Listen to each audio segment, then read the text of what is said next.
Hello seventh class. देखिए, आज हम जो डिस्कस करने वाले हैं वो टॉपिक है टीथ।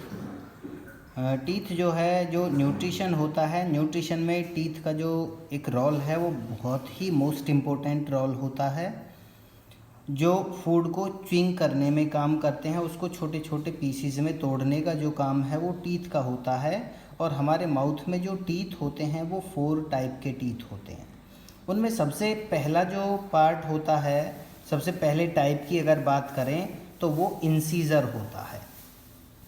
इंसीजर की जो स्ट्रक्चर है वो कुछ इस तरह से होती है। और इंसीजर जो होते हैं वो फ्रंट टीथ होते हैं, जैसे कि यहाँ पर स्ट्रक्चर में दे रखा है। यहाँ पर ये वाले जो हैं वो इंसीजर हैं।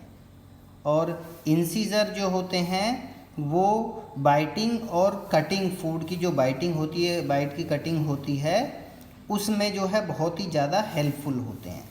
और उनके बाद नेक्स्ट टाइप जो होता है वो नेक्स्ट कैनाइन होता है।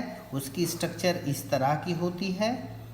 और इसका जो काम होता है कैनाइन का, वो प्रेसिंग और टीयरिंग ऑफ फूड को या किसी भी चीज़ को कट करने में ही ये हेल्प करता है।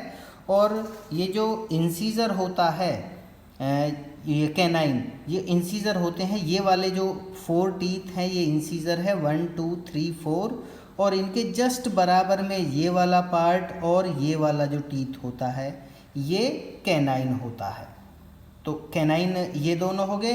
उसके बाद जो होता है वो प्रीमोलर होता है। प्रीमोलर की स्ट्रक्चर ऐसी होती है, इनकी कंपेयर, दोनों की कंपेयर, इसका जो सरफेस एरिया है वो ज़्यादा होता है, तो ज़्यादा फूड की अमाउंट को च्विंग करने में ये काम करता है प्रीमोलर। और प्रीमोलर के बाद जो होते हैं वो मोलर होते हैं। इनका सरफेस एरिया और ज़्यादा बढ़ जाता है, जो फूड को बहुत आसानी से और बहुत छोटे छोटे पीसेस में ज़्यादा से ज़्यादा अमाउंट को च्विंग करने में ये काम करते हैं। तो इस तरह से हमारी जो बॉडी है, माउथ है, उसमें 4 टाइप के टीथ होते हैं: इंसीजर, कैनाइन, प्रीमोलर और मोलर। ये 4 तरह के टीथ हैं। अब इनमें भी जैसे कि हमारे माउथ में एक अपर जैव्स होता है और एक लोअर जैव्स होता है। इन जैव्स में बात करें हम इनके टीथ के बारे में, तो हम ये कह सकते हैं यहाँ पर एक ही जैव्स के अगर आधे पार्ट की बात करें, जैसे कि मैं यहाँ पर आपको स्ट्रक्चर दिखा रहा हूँ, ये आगे जो दिए गए हैं ये 4 क्या हैं, इंसीजर हैं। इसके जस्ट बराबर में ये जो होते हैं कैनाइन, उसके बाद प्रीमोलर और मोलर होते हैं। तो अगर मैं इतने पार्ट की बात करूं, हाफ जैव की, ये लोअर जैव यहाँ पर क्लियर दिखाई दे रहा है, इस लोअर जैव में भी हाफ जैव्स की अगर बात की जाए तो यहाँ पर इंसीजर जो होते हैं वो 2 होते हैं, कैनाइन जो होता है वो 1 होता है। इंसीजर हो गए, कैनाइन हो गए, प्रीमोलर फिर से 2 होते हैं, और मोलर जो होते हैं वो 3 होते हैं यहाँ पर, इस तरह से।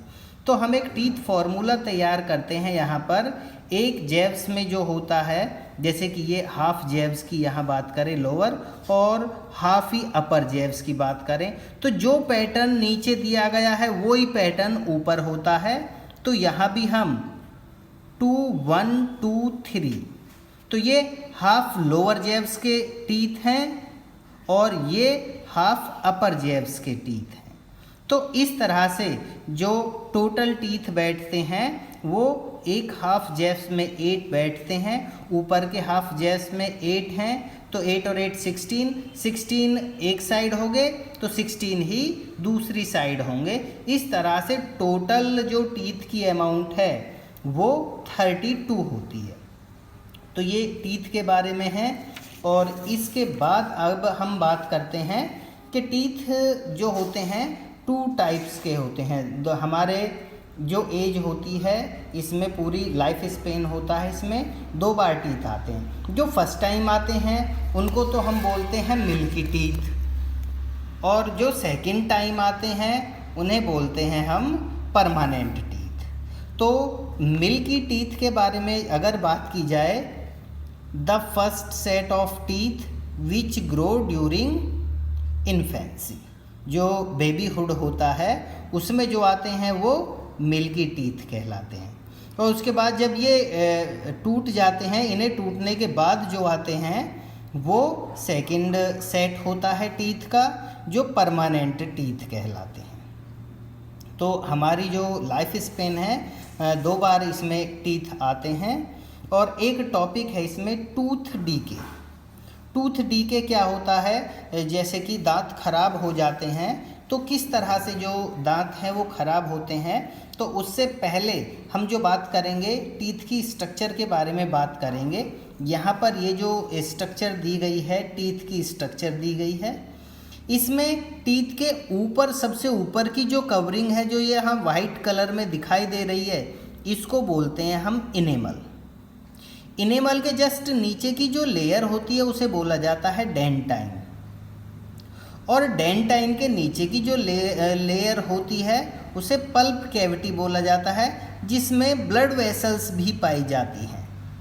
तो इस तरह से 3 पार्ट जो है टीथ के होते हैं। और ये टीथ जो हैं ये गम के अंदर, जिनको हम हिंदी में मसूड़े बोल देते हैं, उनके अंदर फिक्स होते हैं। इस तरह की स्ट्रक्चर होती है। अब कभी कभी हम देखते हैं कुछ लोगों के जो दांत हैं वो ख़राब हो जाते हैं, उसे बोलते हैं टूथ डीके।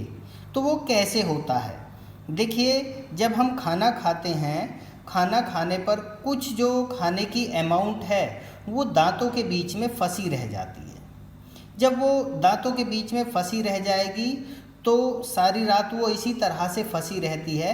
तो हमारे माउथ में जो बैक्टीरिया हैं वो बैक्टीरिया उसको धीरे धीरे धीरे धीरे खाते हैं। जब वो खाते हैं तो वहाँ पर वो क्या करते हैं, वहाँ पर एसिड का सीक्रेशन करते हैं। और वो एसिड धीरे धीरे क्या करता है, जो इनेमल की कवरिंग होती है टीथ की, उसे धीरे धीरे डैमेज करने लगते हैं। जब डैमेज करने लगते हैं तो इस तरह से इनेमल टूट जाती है।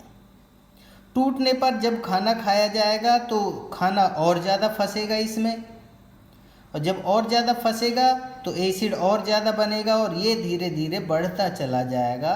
और इस तरह से टूथ जो है वो डीके होने लगेंगे। अब इस चीज़ से कैसे बचा जाए, इस चीज़ से बचने के लिए हमें क्या करना चाहिए, हमें टूथपेस्ट करना चाहिए। उसका रोल क्या होता है ये मैं आपको समझाता हूँ। जैसे कि हमारे दांतों के बीच में खाना फंसा रह गया, वो जो खाना फंस गया है, अब उसे बैक्टीरिया खाते हैं तो वो एसिड छोड़ते हैं। उस एसिड से ही हमारे जो टूथ की इनेमल है वो ख़राब होने लगती है। तो जब हम पेस्ट करते हैं, ब्रश करते हैं, तो उसमें जो पेस्ट लेते हैं वो बेसिक नेचर का होता है। तो दांतों को एसिड खराब कर रहा था जो बैक्टीरिया के थ्रू सीक्रेशन हुआ था। अब हमने जैसे ही ब्रश किया तो वो बेसिक नेचर का था पेस्ट, और वो एसिड और बेस आपस में न्यूट्रल हो जाते हैं। और न्यूट्रल होने के बाद वो इनेमल पर कोई इफ़ेक्ट नहीं डाल पाता है। इसलिए हमें ये चीज़ हमेशा याद रखनी चाहिए कि जब भी हम खाना खा रहे हैं तो खाना खाने के बाद हमें ब्रश करना चाहिए। सुबह को उठते हैं तब ब्रश करना चाहिए, और शाम को खाना खाने के बाद ब्रश करके सोना चाहिए, जिससे कि जो फूड है वो दांतों के बीच में फंसे ना, और हमारे जो दांत हैं वो बिल्कुल सेफ़ रहें और अच्छे रहें, हेल्दी रहें, जिससे कि हमें इस तरह की किसी प्रॉब्लम का सामना ना करना पड़े। उसके बाद नेक्स्ट टॉपिक है हमारा टंग। टंग जो होती है इसमें बड़ा इम्पोर्टेंट रोल है माउथ के अंदर। ये जो है इसमें किसी भी तरह की कोई बोन नहीं पाई जाती है, बिल्कुल फ्लैशी मस्कुलर ऑर्गन है हमारे माउथ के अंदर, जो अटैच होता है लोअर जैब्स के बैक फ्लोर से, और माउथ में इजीली मूव करता रहता है, जिससे कि ये जो फूड है, फूड में जो हमारे माउथ से सीक्रेशन होता रहता है लिक्विड, वो फूड में बड़ी आसानी से इजीली मिक्स हो जाए। अब इसकी भी बारे में बात करते हैं तो इसमें 4 टाइप की टेस्ट बड होती हैं। एक तो होती हैं स्वीट, जो मीठी चीज़ों को पहचानती हैं, सॉल्ट को पहचानने में हेल्प करती हैं, जो श्योर होता है उसे पहचानती हैं, और एक बिटर को पहचानने में हेल्प करती हैं। लेकिन इन सभी के जो रीज़न हैं वो अलग अलग हैं। जैसे यहाँ इसकी स्ट्रक्चर दिखाई गई है टंग की, तो टंग का ये वाला जो पार्ट है इसमें वो टेस्ट बड होती हैं जो बिटर टेस्ट को फाइंड आउट करती हैं। उसके बाद ये वाला पार्ट और ये वाला पार्ट इधर जो दिखाई दे रहा है हमें, ये जो श्योर टेस्ट है उसको पहचानने में, तो श्योर टेस्ट के लिए बर्ड्स होती हैं यहाँ पर, और स्वीट और सॉल्टी जो बर्ड्स होती हैं जो उनको स्वीट और सॉल्ट को पहचानती हैं वो यहाँ पर होती हैं। तो इस तरह से टंग जो है वो जितने भी टाइप के फूड्स होते हैं उन सभी का टेस्ट आइडेंटिफाई करने में भी इसका एक मोस्ट इम्पोर्टेंट रोल होता है। तो सभी बच्चे इन स्ट्रक्चर को अपनी नोटबुक में आप बहुत अच्छे से बनाएंगे। टीथ की जो स्ट्रक्चर है उसको, टंग की स्ट्रक्चर को भी, और पीछे मैंने टीथ की स्ट्रक्चर के बारे में बताया था, ये सारी स्ट्रक्चर और ये जो है बहुत अच्छे से ड्रॉ करने हैं। तो करेंगे, बड़े ध्यान से करेंगे, और इसमें जो भी आपको मोस्ट इम्पोर्टेंट चीज़ें दिखाई दे रही हैं उनमें से नोट्स बनाएंगे सभी बच्चे। तो करें इसे बहुत अच्छे से।